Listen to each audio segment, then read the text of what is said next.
Bienvenidos, bienvenidas a todos los que están presentes y a los y las que lo van a ver en modo grabado. Bueno, en primer lugar, te cuento quién soy, porque quizás ya me conoces un poquito en redes sociales o quizás no sabes nada de mí. Mi nombre es Luciana Fenos, ahí tenés dos imágenes mías, también una imagen de redes sociales.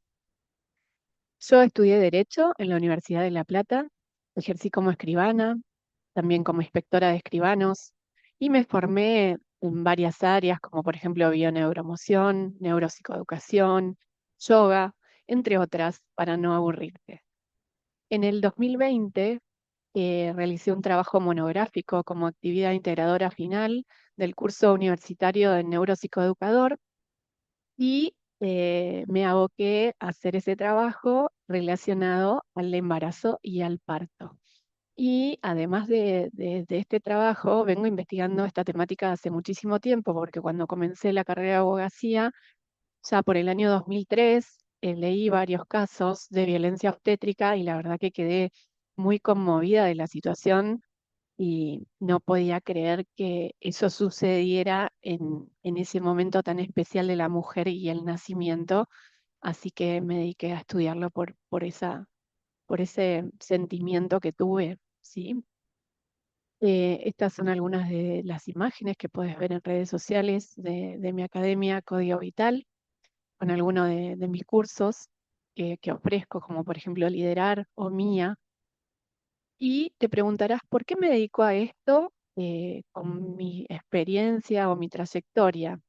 Y te voy a contar que me dedico a esto porque investigué, me formé para tener un parto respetado y toda esa investigación que hice, quiero compartirla con otras mujeres porque también ahí hice auditoría de los cursos de parto que hay o de formación al parto y investigué la bibliografía que hay disponible para mujeres, el tipo de atención que están recibiendo hoy, hice estadísticas y hice encuestas para saber qué tipo de información están recibiendo y cómo están siendo tratadas las mujeres y además bibliografía, además de esa, jurisprudencia sobre violencia obstétrica y mala praxis. Y es muy visible y notorio que no se está cumpliendo la legislación vigente que hay en esta materia. Estas son algunas de mis posteos en Instagram. Y antes de hacer esta introducción, voy a hacer una introducción acerca de la responsabilidad. Y entiendo que puede estar viendo este video un médico, médica, una partera, una licenciada en obstetricia, y podrían pensar acaso también vos que vas a ser mamá o el papá que está acompañando a esa mamá, ¿quién te crees que sos para opinar? Yo hago partos hace 30 años, puede responder un médico o una médica.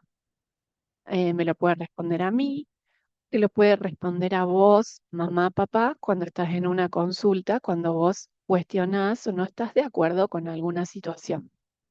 Entonces, voy a hacer esta introducción hablando de esto, ¿quién te crees para opinar?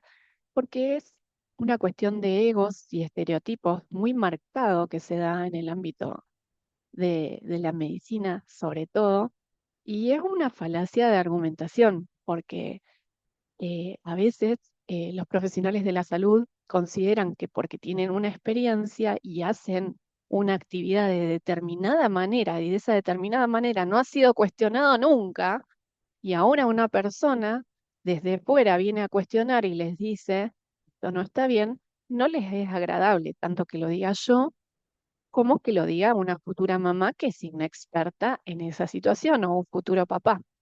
Entonces, mi objetivo es que, por un lado, vos futura mamá, entiendas que sí que tenés el poder de cuestionar, aunque tengas delante un profesional que hace 30 años que hace lo que hace, porque quizás lo está haciendo mal y nunca lo hizo de otra manera. Y él te puede decir, bueno, pero todos mis bebés nacieron vivos, pero no estamos hablando de los bebés, pues estamos hablando de los derechos y de que se está interrumpiendo a veces la fisiología y interrumpir esa fisiología causa daño. Y esos daños conviven toda la vida con la mujer y en la salud de ese bebé que van a ser también. Entonces, respondiendo a esta pregunta, yo, yo la respondo indicándote que estudié responsabilidad disciplinaria y responsabilidad profesional y estudié Derecho y violencia obstétrica y también me formé en violencia de género.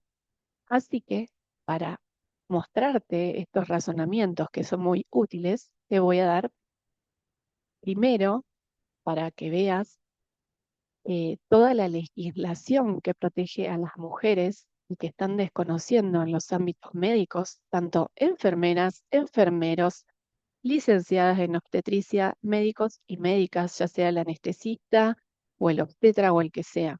Cuando hacen una práctica de la manera que se llama protocolo, como lo hacen siempre, sin respetar los tiempos y los derechos de las mujeres, están violando toda esta legislación que vos podés tomar captura y no la voy a leer porque sería muy abrumador. Pero es toda esta legislación en la que yo sí creo para decir lo que digo. Y si no estás de acuerdo en lo que estoy diciendo, lo podés repasar, anotarlo y verificarlo tranquilo después en otro momento. Y es muy importante cuando uno va a hablar de intervenciones médicas, también hablar de responsabilidad, de cómo responden estos profesionales de la salud en lo que se llama responsabilidad médica. Y eh, te voy a dar 3 ejemplos de situaciones que se pueden presentar en la vida diaria. Ejemplo número 1.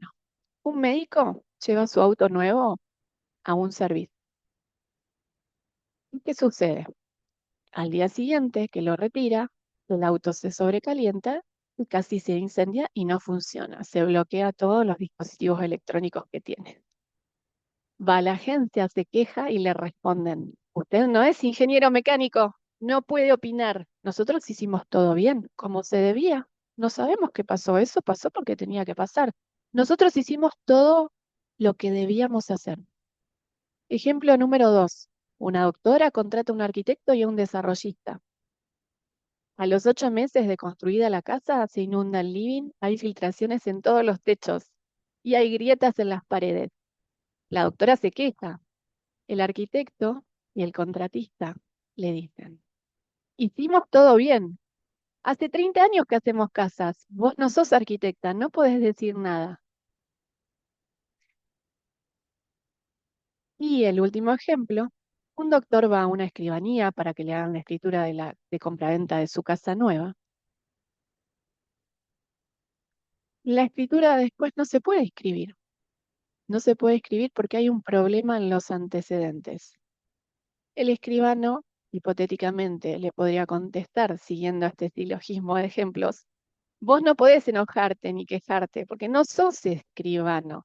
Hace 20 años que me dedico a esto, hice todo como lo debía hacer. Por supuesto que en la realidad esto, hipotéticamente, a veces sucede y a veces no, y se ve plasmado en litigios judiciales en los que se reclama por el cumplimiento de las obligaciones que tienen los profesionales a su cargo.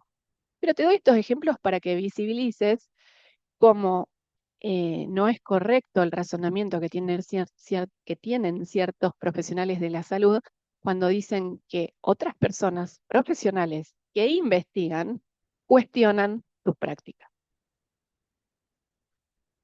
Y estos problemas que te planteé, que los he visto en la jurisprudencia, en casos resueltos por la justicia, ¿en qué se plasman? ¿En un auto, en una casa o en una escritura sin escribir? ¿Qué diferencia hay entre estos profesionales y las intervenciones que ejecuta un médico o médica en el cuerpo de la mujer? Podemos preguntar qué diferencias hay. Claro, unas situaciones se dan en el ámbito de las cosas materiales y la intervención médica se da en los derechos personalísimos, en el cuidado del cuerpo, en las decisiones que tiene que tomar una persona. Y estos daños los sufren mamá y bebé. Esa es la gran diferencia. Y ese daño se va a manifestar en la psiquis, en el cuerpo de la mamá, en un bebé neo. Y en general, y lo tengo comprobado con el último boletín de jurisprudencia sobre violencia obstétrica, las mamás no reclaman.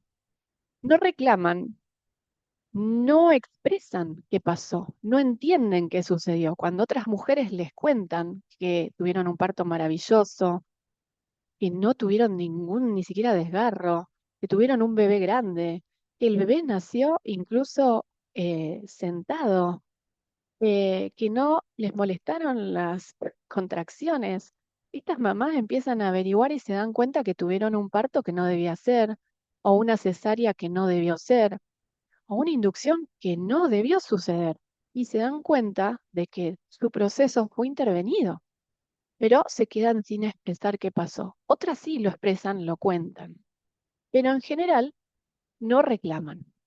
No reclaman porque no saben, no pueden quejarse o porque tienen un bebé para atender y ¿qué pasa? El tiempo pasa y no reclaman. Y estos profesionales siguen haciendo lo mismo hasta que viene una nueva generación de mujeres, por suerte, que sí investigan y que sí saben y que pueden definir qué hacer y que dudan, cuestionan y toman diferentes decisiones.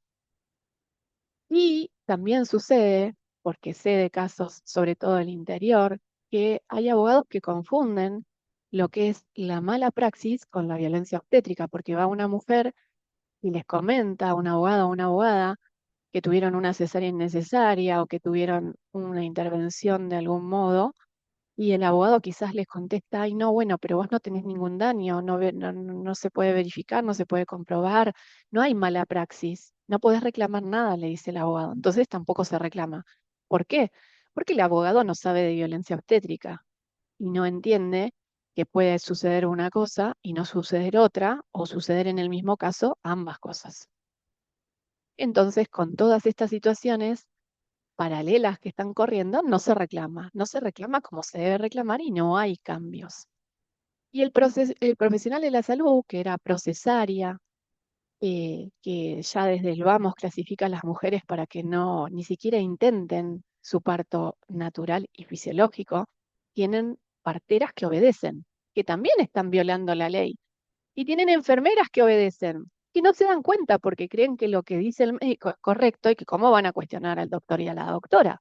Y todo este círculo que hay de profesionales que atienden a las mujeres incurren en prácticas que son ilegales, como te mostraba hoy toda la legislación que hay.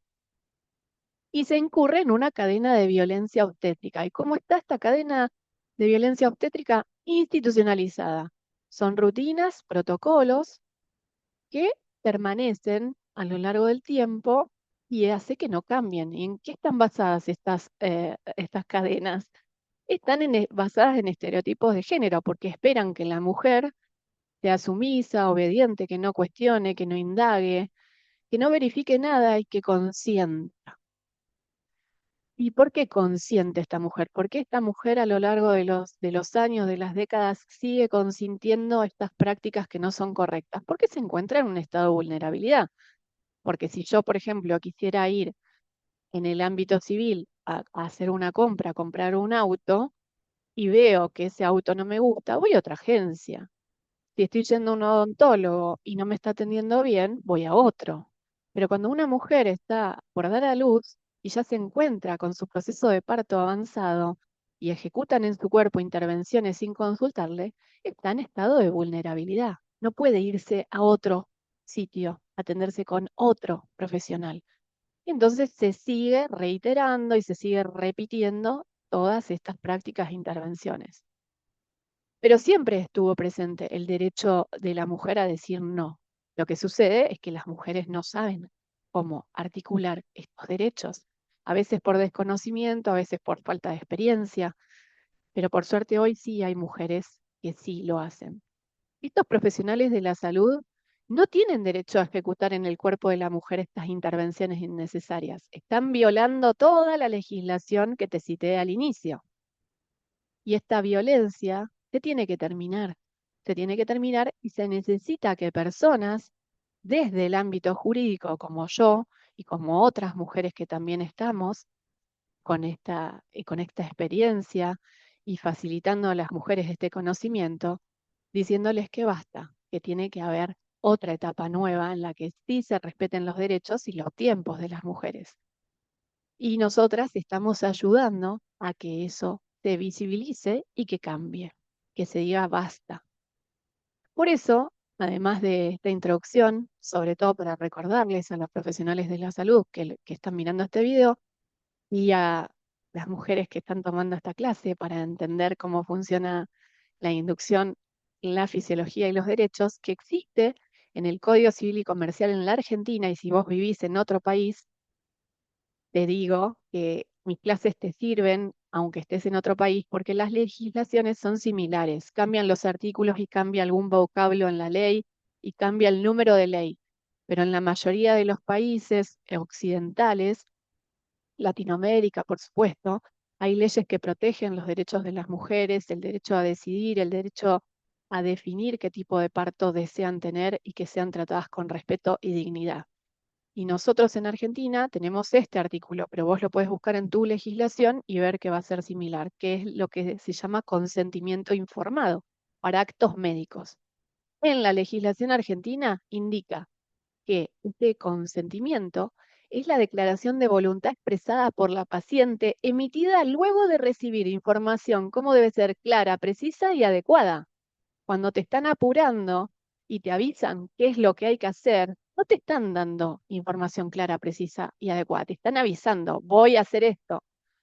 Esa es la diferencia. No hay consentimiento cuando te dicen voy a hacer esto y vos no podés hacer nada y tenés que consentir. Lo que le tienen que decir a la mujer, lo más importante, te señalo acá, es que el procedimiento propuesto, ¿cómo va a ser? Tienen que especificar qué objetivos están perseguidos en esa práctica, qué beneficios están esperados después de ese procedimiento y todos los riesgos, molestias y efectos adversos posibles.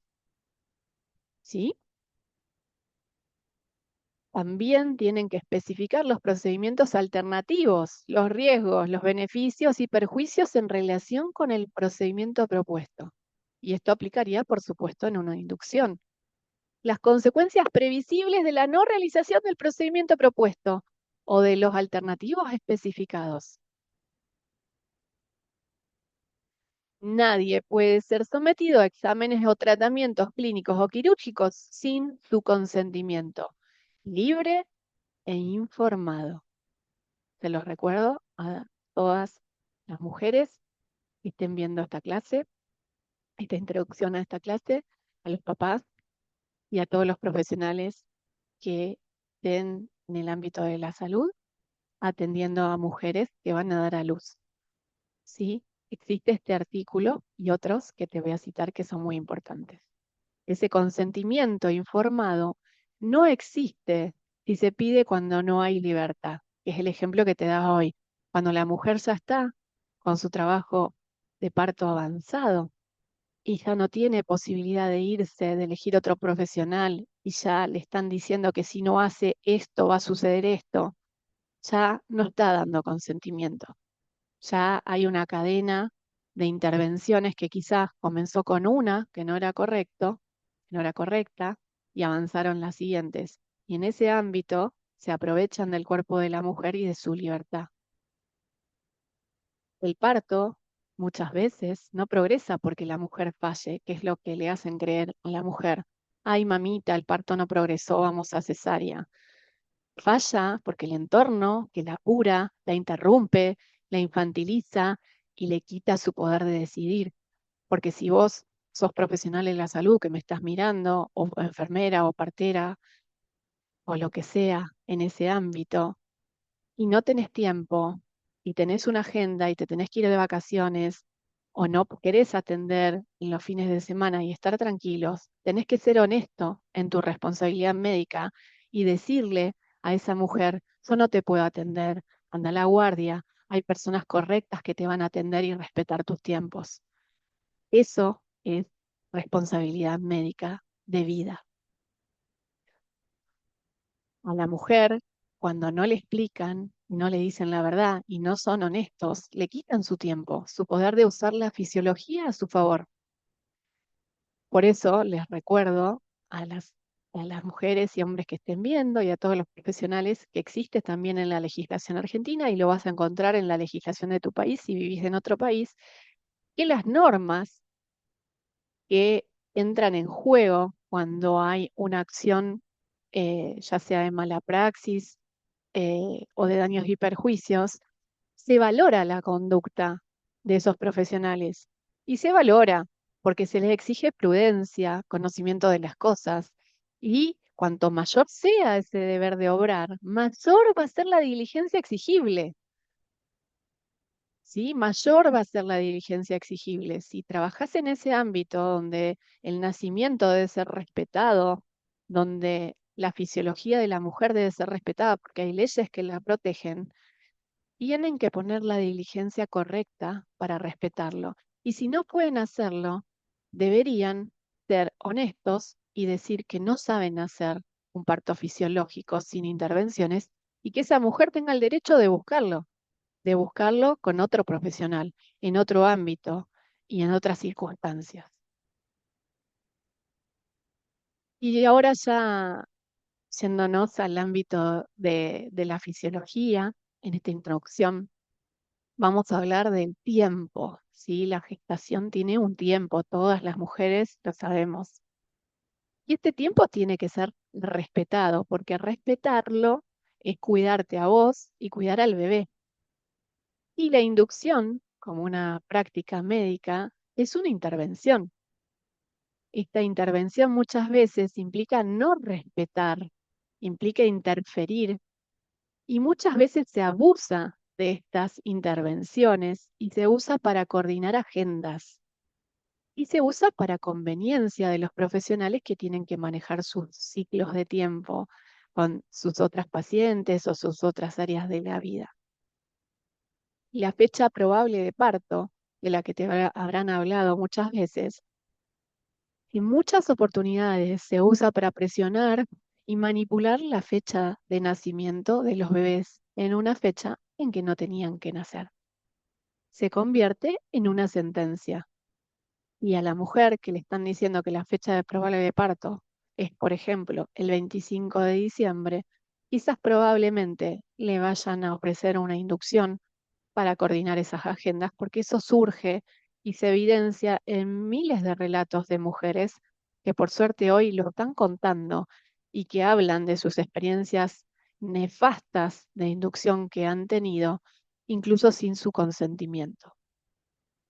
¿Y qué hacen con estas inducciones? Violan la fisiología del parto, porque hay médicos y médicas, profesionales de la salud, que no han visto en sus vidas un parto completamente fisiológico sin ningún tipo de intervención. Están formados en ámbitos de la salud donde les han enseñado a intervenir y a apurar estos partos. Uno de los médicos que ha existido en la historia, por suerte, que ha aprendido y ha compartido y ha difundido sus experiencias y sus conocimientos es Michael Oden, que deberían tener en su formación todos los profesionales de la salud que se dedican a la atención de los partos. Y Michael Oden nos habla en sus textos de ese cerebro primitivo y de esas funciones biológicas que tiene la mujer y que se van ejecutando en ese parto sin ningún tipo de intervención. Todo ocurre naturalmente. Hay una orquesta hormonal y cuando esta orquesta hormonal, al interferirse en ese proceso natural, sucede que hay consecuencias y estas consecuencias a veces terminan en esto, en una cesárea, porque no hay otra forma ya de solucionar la cadena de intervenciones que le ejecutaron a la mujer en su cuerpo que una cesárea. Y después le dicen que era para salvar su vida y la de su bebé, por supuesto. Les tienen que dar las gracias, además de que le están salvando la vida, porque no había otra opción que salvarles la vida de esa manera. Porque intervinieron con todas estas cadenas que se llaman intervenciones en cascada y finalmente tienen que ir a cesárea.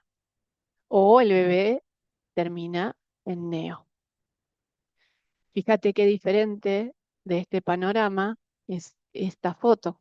Esta foto, como ves ahí, está tomada de la página, ahí te volqué la página de Nacimientos en el Agua y está la explicación de, de parte de la filosofía de Michael Oden. Mm, Completamente distinto el escenario, uno y el otro. Y ahora, ya yendo hacia el final de esta introducción, hablemos de derechos. Derechos que tiene la mujer, de los que te hablaba. ¿Se pierden al aceptar una inducción? ¿Qué es lo que está sucediendo? ¿Estos derechos se pierden al padecer una inducción ejecutada sin su consentimiento? Porque sí, mujeres que estén viendo esposos o parejas o compañeros o compañeras de las mujeres que están viendo esta clase, esta introducción, hay profesionales de la salud que ejecutan inducciones en el cuerpo de la mujer sin decirles nada y sin su consentimiento. Eso es lo que vamos a hablar en la clase ya en sí. Este consentimiento que dio esa mujer o que no lo dio, implica considerar que das tu consentimiento a otras intervenciones que vienen después. ¿Cuáles? Las que vienen después son consecuencia de la primera. Y estas posteriores que vienen después, estas intervenciones que siguen porque tienen que seguir haciendo prácticas, ¿fueron explicadas? ¿O las posteriores no fueron explicadas debidamente y la mujer se encuentra en la obligación de aceptar? Porque muchas mujeres dicen, te avisan que van a hacer como si no hubiera otra opción. Te dicen, voy a hacer esto, tengo que hacer lo otro, y no hay ninguna otra opción en esa situación. ¿Y qué es lo que hacen con estas cadenas de intervenciones? Violan tus derechos, violan tus derechos personalísimos y también violan los derechos de tu bebé. Y ahora ya finalizando esta introducción, quiero hablarte a vos que estás interesada en seguir que avance hacia la clase en concreto. Yo sé que vos estás acá porque tenés curiosidad, porque viste videos, leíste algún libro, algún artículo, fuiste a algún curso quizás. Y yo también lo hice. Yo también investigué como vos. Y lo que te quiero contar es que lo que yo te voy a aportar es integración. Y eso no está en los libros de texto, no está en los videos ni en los cursos de preparto, no, no está ahí. Ni quizás lo vas a poder obtener de las consultas porque no van a tomarse el tiempo de dedicarte y explicarte acabadamente en qué consiste, cuáles son las consecuencias y cómo eso influye en tus emociones, influye en la segregación de tus hormonas que necesitas en tu parto. Yo tuve experiencia, no solo jurídica, sino que porque también tuve una inducción. Analicé casos, además, de inducciones para mi investigación y analicé jurisprudencia sobre violencia obstétrica. Y te podrías preguntar, o me podrías preguntar, ¿se cumplen estas leyes? Y yo te digo, no. En muchos casos no se cumplen, en otros se cumplen a medias. Y en otros casos hay maquillaje de parto respetado. ¿Por qué? Porque le hacen creer a la mujer que consintió, que ella eligió, y en realidad son los profesionales los que están diseñando y definiendo cómo va a ser ese parto. ¿Quiénes me inspiran? ¿Quiénes me inspiran? Me inspiran, te voy a citar solo a tres, son muchísimos más. Michael Oden, que fue un obstetra francés, Cristina Solórzano, que fue una obstetra argentina, y Raquel Schallman, que es y tiene una amplia experiencia en, en partos domiciliarios, en partos respetados, en partos que respetan la fisiología. Y Michael Oden decía, se le atribuye esta frase, que él con, eh, con su perfil que tenía amoroso, decía que se le habían atribuido a él, pero en realidad era de otra persona, pero es más famoso él por la frase, decía que para cambiar el mundo hay que cambiar la forma de nacer. Y yo me pregunté desde que empecé a estudiar todo esto, integrando todo ese conocimiento y toda esa experiencia, ¿qué es lo que puedo hacer yo para cambiar la forma de nacer? ¿Qué puedo hacer yo? Y yo me respondí a mí misma y dije, sororidad, hacerlo por las demás, por las mujeres, porque yo investigué, apliqué, e integré este conocimiento y hoy te lo comparto. Códigovital.ar es mi página donde me puedes contactar, suscribirte al newsletter, tener información sobre podcast, entrevistas, clases y cursos. Así que te doy las gracias a esta introducción y ahora en la segunda parte vamos a abocarnos a todo lo que te propuse en el temario. Así que hacemos una pausita para que puedan tomar algo y volvemos en 5 minutos, ¿sí? Gracias.